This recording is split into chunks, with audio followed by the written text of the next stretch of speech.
नमस्कार, मी रोहित. नमस्कार, मी तन्वी. परशुरामाची भूमी कोकण ही आपल्या चॅनलमध्ये तुमच्या सर्वांचं सहर्ष स्वागत करीत आहोत.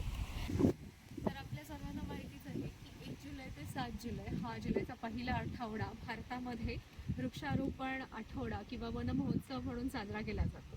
तर हा मॉन्सूनचा सुरुवातीचा काळ असल्यामुळे ह्या काळामध्ये जर आपण वृक्ष लावली आणि रोपं लावली तर ती छान रुजून येतात, त्यांची वाढ छान होते. तर ह्याच वृक्षारोपण आठवड्याचं औचित्य साधून आपल्या आमराईमध्ये काही झाडांची भर करणार आहोत. जसं त्यांनी सांगितलं तर आपण आपल्या आमराईमध्ये काही झाडांची भर करणार आहोत. तर त्यामध्ये हापूस, जो देवगड साईडला हापूस आहे तो, आणि त्याचसोबत पायरीची चव तुम्हाला चाखायला मिळणार आहे. म्हणजे येत्या काही वर्षांमध्ये तुम्हाला पायरी मिळेल. तर आता आपण जाऊया आणि ती रोपं घेऊया. म्हणजे आज 6 तारीख आहे, तशी एक दिवस आपण फक्त आपल्याकडे आहे, त्यामुळे आजच आपण वृक्षारोपण करून टाकूया. चला चल लवकर.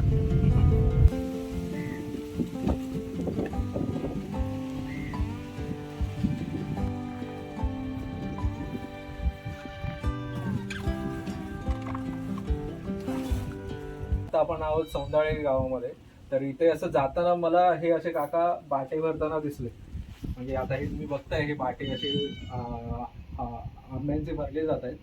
तर आम्ही पण यांच्याकडे इथूनच काही आता रोपं घेतली यांच्याकडनं. हे घरगुती म्हणजे त्यांच्यासाठी असे करतात. तर हापूस आणि पायरीचे बाटे भरतात. तर म्हटलं की आपण पण थोडीफार घेऊन जाऊया. काका, आपलं नाव काय म्हणाला? आनंद भालचंद्र मिठभाऊकर. आनंद भालचंद्र मिठभाऊकर. तर घरगुती जर कोणाला एखाद दुसरं रोप पाहिजे असेल तर तुम्ही इथे येऊ शकता. म्हणजे तेवढ्या क्वांटिटीमध्ये असतं त्यांच्याकडे. म्हणजे सौंदाळे बाऊलवाडी. गरम होता इंका तेव्हा पुढे राहतो.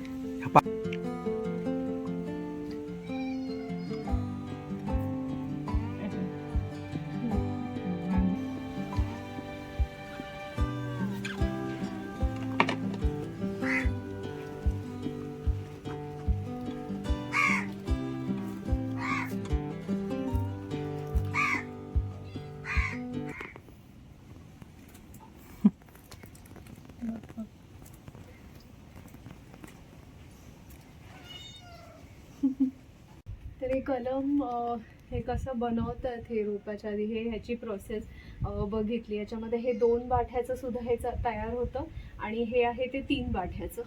आपण सुद्धा एक 3 बाठ्याचं घेतलेलं आहे रोप. आणि ते जसं की तुम्ही मगाशी बघितलं व्हिडिओमध्ये, काका हे सगळं तयार करत इथे. गाडीमध्ये खास पाहुण्यांना घेऊन निघालो आहोत. पाठी अशा प्रकारे मस्तपैकी बैठक केलेली आहे ओळीने. मस्त एकदम. अरे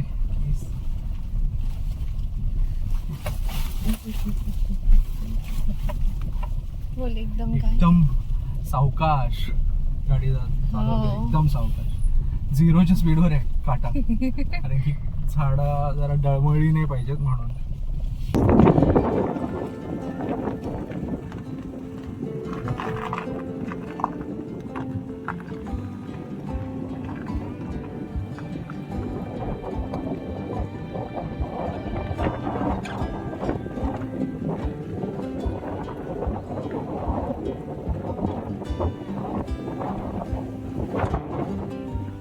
सावकाश पद्धतीने चालक चालवत आहे, अत्यंत काळजी घेत. आपले नवीन पाहुणे, स्वागत आहे तुम्हा सर्वांचं नवीन जागेमध्ये. छान छान वाढा.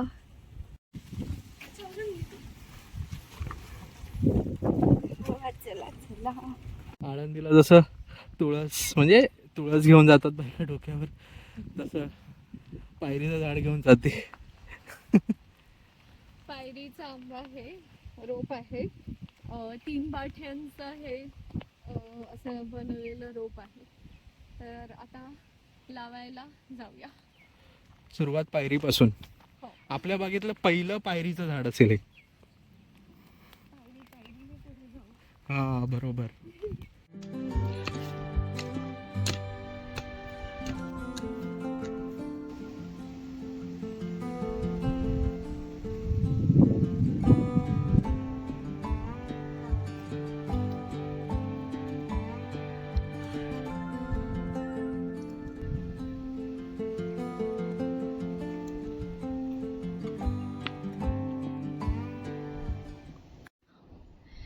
तर अशा पद्धतीने आपल्या बागेतलं पहिलं पायरीचं झाड लागलेलं आहे.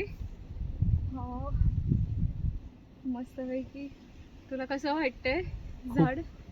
खूप छान वाटतंय. पहिलं आपलं पायरीचं झाड, म्हणजे आपल्या बागेमध्ये फक्त आंबा हापूस आणि राजापुरी, दशेरा ही झाडं होती, पण पायरीचं झाड नव्हतं. आणि रायवळ होते थोडेफार, पण हे पहिलं आपलं पायरीचं झाड. खूप छान वाटतंय. सगळं स्वतः मेहनत करून आम्ही हे केलेलं आहे. आणि आपलं पण पहिलं झाड हो. आपण लावलेलं रोप. वृक्षारोपण आठवड्यामध्ये आपली अजूनही रोपं लावायची आहेत. त्याचं पहिलं झाड लागलेलं आहे. आम्हाला खूप आनंद होतोय आणि लवकरच येत्या काही वर्षात 2-3 वर्षातच मे बी पायरीचा आंबा आपल्याला खायला मिळेल. तुम्हाला जर हा व्हिडिओ आवडला असेल तर नक्की लाईक करा, शेअर करा, सबस्क्राईब करा आणि काही आवडल्यास त्यावर कमेंट करा. धन्यवाद.